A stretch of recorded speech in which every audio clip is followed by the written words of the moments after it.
Okay. Hi, my name's Ravine. Hi, I'm Natalia. Hi, my name's Taya. Welcome to our presentation, Unregulated and Unknown, Effects of Nuclear Waste on Marine Ecosystems. All right. When I say radioactive, what do you think of? Two-headed sharks? That one song by Imagine Dragons? How about nuclear waste? It's a byproduct of nuclear power, such as in nuclear power plants, nuclear weapons, research, and even medicine. It's made up of very high-energy, unstable atoms that fall apart and release energy, which destabilizes nearby molecules. You'd imagine this could be really bad for living things. It also lasts for a very long time, along the lines of hundreds of thousands of years. So how do you store something like that? Well, from the 1940s to 1990s, some countries dumped it in the ocean.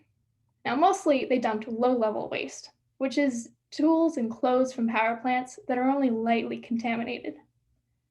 So they make up most of the volume, but it's not too radioactive. They also dumped a little bit of high-level waste, which is very radioactive, and it's things such as used nuclear fuel. The way they did this was, in some cases, they solidified low-level waste in cement, or placed it in metal containers that would implode at a certain depth, or spread liquid waste at the surface. So here I have a figure that shows where exactly those dumping sites were and the concentrations of radioactivity in each region. You can notice that they're in PBQs, which are pentabecquerels. 1 becquerel is a measure of how much radioactive material a nucleus gives off every second. You'll see that the Northeast Atlantic and the Arctic seas have much higher PBQs because they were used more frequently, and some high-level waste was dumped there. Next slide.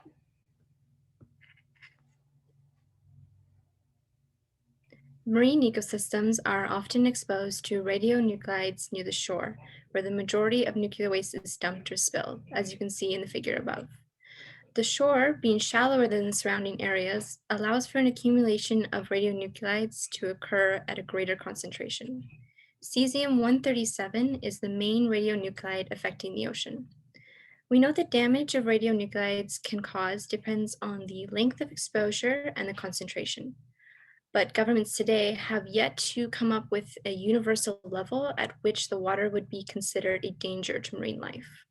The known effects of radiation are tissue damage, genetic mutation, reproductive and development changes, cancer, and death. But are all organisms affected equally? Next slide. Pelagic organisms, or organisms that have a planktonic phase, have a slight advantage over benthic organisms, as radioactive waste can accumulate in sediment where the benthic organisms reside, as you can see in the figure above. Gametes and larvae will be more susceptible to nuclear waste than a matured organism of the same species. This alludes to the possible endangerment of the affected species, as nuclear waste in high enough concentrations could wipe out their young. Bioaccumulation is a major factor to consider when determining the effects of nuclear radiation. Plankton, while not being as negatively affected by this radiation, does accumulate radionuclides at a higher concentration. This is because of their low volume to surface ratio. Now, plankton reside at the bottom of the food chain. A contamination within them can trickle up the chain and potentially contaminate the whole ecosystem. Next slide. So let's put the problem into numbers. 14 countries around the globe have admitted to directly dumping a total of 85 quadrillion becquerels of radioactive waste into the oceans. Indirectly, we can get an idea of how far and how long radioactive inputs can impact ecosystems by looking at marine tissues. The Barents Sea was a site of Russian nuclear waste disposal during the 1980s to 1990s. Yet marine organisms today are impacted by that radioactive waste. And bearded seals, as seen as figure 1 at the bottom, display elevated levels of cesium isotopes. We can also understand how widespread this problem truly can be when looking at the Fukushima incident in 2011. In 2011, a nuclear reactor In 2011, a nuclear reactor meltdown in Japan released nuclear waste directly into the Pacific Ocean. And this video in Figure 2 actually shows modeling of the dispersal from 2011 to 2021. Elevated levels of cesium isotopes were found in fish up to 600 kilometers away, and radionuclides even made their way all the way to Canada, Russia, Sweden, and South Korea. Next slide, please. So today, we've seen an increase in both research and awareness of nuclear dumping into the oceans as a problem. In fact, less than 3 weeks ago, it was even covered in mainstream media when Japan announced plans to dump 1.2 million tons of radioactive waste into the oceans. Governments have begun exploring the policies that enable dumping into the oceans, such as the case with Malaysia and Japan. And scientists are even debating if modeling of the spread of circulating radionuclides into the oceans is accurate, and if it is even possible that radioactive waste will disperse into safe levels. And in Figure 2, that's Pacific bluefish tuna, and they've been an important organism in this debate of if cesium levels remain relatively stable. Next slide, please. Regulating nuclear waste dumping has been a long and slow-moving process. The first ban came from the Particle Nuclear Test Ban Treaty of 1963.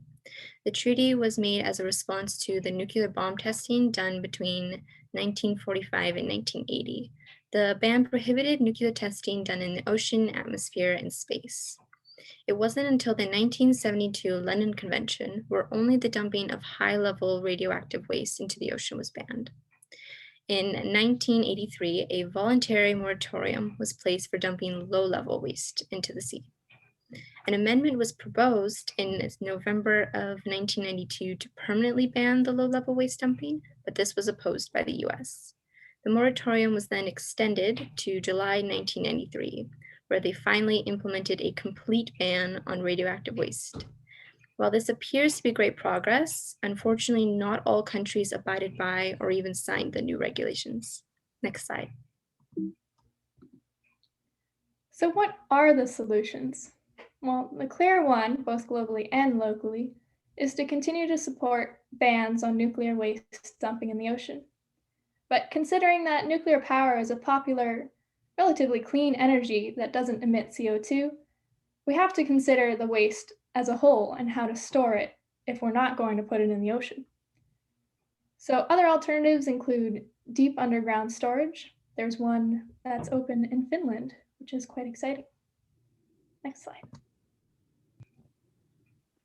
All radioactive waste dumping is expected to have consequences, but the magnitude of these consequences is still unknown. As nuclear energy becomes more popular, the need to manage waste associated becomes more of a pressing issue. Global cooperation and more research is necessary towards finding a long-term solution to storing the wastes and keeping our oceans safe. Thank you.